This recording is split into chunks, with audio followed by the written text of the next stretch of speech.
Marami na naman tayong pwedeng ma-harvest. Isa na naman sa magandang araw ng ating pagha-harvest.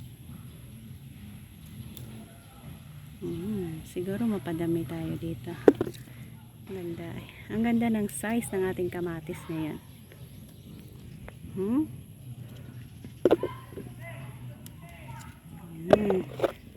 Marami tayong pwedeng makuha ngayon.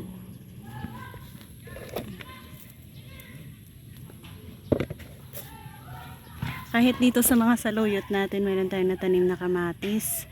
Ayan, ang taba din ng saluyot natin. Ayan, sa area na ito is ang ganda. Saya na ang ating nakuha. Pakita lang natin. Ayan. Mayroon pa tayong pwedeng ma-harvest dito ngayon. Ang ganda, diba? Easy lang. At ang healthy ng ating tanim.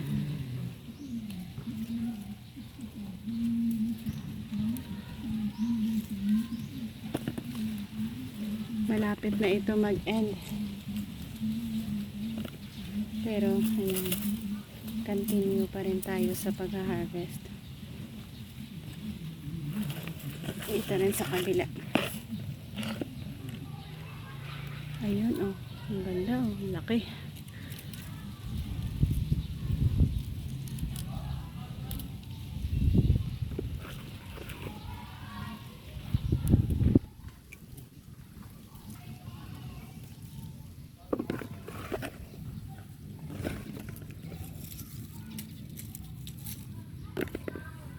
Sa area na ito, ang taba. Ang ganda. Wow.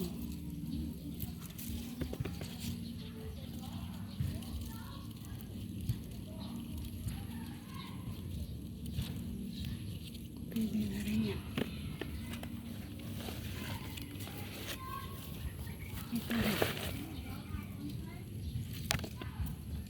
Oh, ito ang laki. Sobrang laki niya.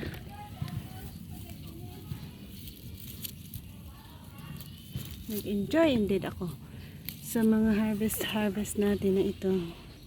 At nagkaroon na tayo ng magandang, ayan, napakadami ng ating nakuha sa araw na ito. Blessed indeed.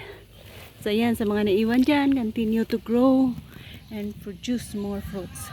Dahil sa mayroon pa naman silang bulaklak, oh. Meron pang mga maliliit dyan.